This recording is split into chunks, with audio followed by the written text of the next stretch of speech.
القرآن ما جاء فقط بالحق، ولكن جاء يبطل الباطل ويحق الحق، مش هيك؟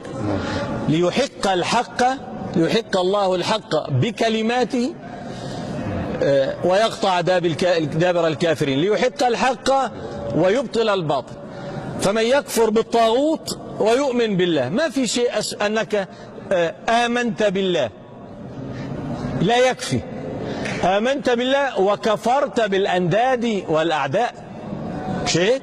يعني لعلك تؤمن بالله وبمن تشاء من الناس. يعني النصارى أجلكم الله بيقولوا أنهم يؤمنون بالله الواحد، ثم إذا امتحنت دينهم كذابون. إلى الله الواحد عندهم ثلاثة، تعالى اسم الله. إنما أن يفتري على الله الكذب وعلى الكتاب وعلى المرسلين، نحن من يحجه ونأباها ونراغمه. من لم يكفر بالطاغوت لا تنفعه لا إله إلا الله. كذاب يا أيها الجاهل الغلام، لا إله إلا الله قاضية بذاتها ونفسها على كل طاغوت، من قالها انتهى حجته وحسابه عند ربه، فهذا الرجل كذاب كذاب كذاب.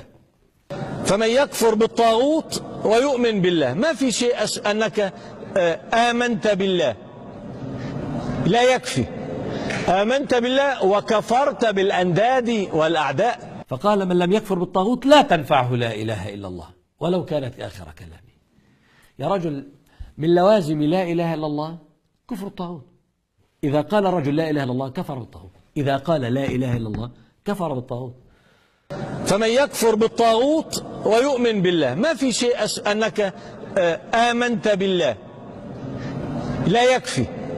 آمنت بالله وكفرت بالأنداد والأعداء، مش هيك؟ يعني لعلك تؤمن بالله وبمن تشاء من الناس. يعني النصارى أجلكم الله بيقولوا أنهم يؤمنون بالله الواحد، ثم إذا امتحنت دينهم كذابون. إلى الله الواحد عندهم ثلاثة، تعالى اسم الله.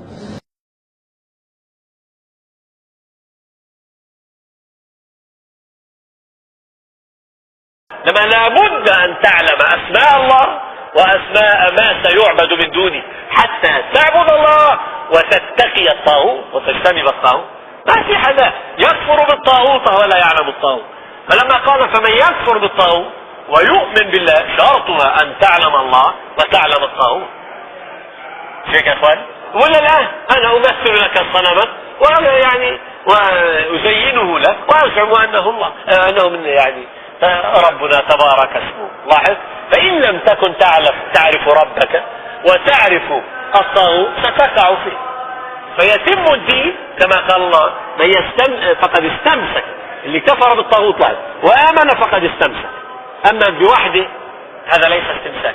يعني أن تؤمن بالله ليس استمساكا. الاستمساك أن تكفر بالطاغوت قبل أن تؤمن بالله. إذا بتلاحظ الشيء، لو جئت إلى حزب أو جماعة وكنت في حزب ما، قبل أن تعلن ولايتك لهذا الحزب عليك أن تعلن براءتك من الأولين. شيء ما بيقبل ولايتك له شيء، أو حتى أضمن براءتك منه. مظبوط؟ فإذا تبرأت من الأولين قبلوك، صح ولا لا؟ إلى أن يقول لك الله فمن يكفر بالطاغوت قبلوك ففيه. وشهادتنا احنا ما نقول آمنا بالله، احنا نقول لا إله إلا الله. فلا بد أن تكفر بالآلهة وتثبت أمر الله. واضح اخوانا؟ فأول ما تعلم آدم تعلم الأسماء. من لوازم لا إله إلا الله كفر الطاغوت.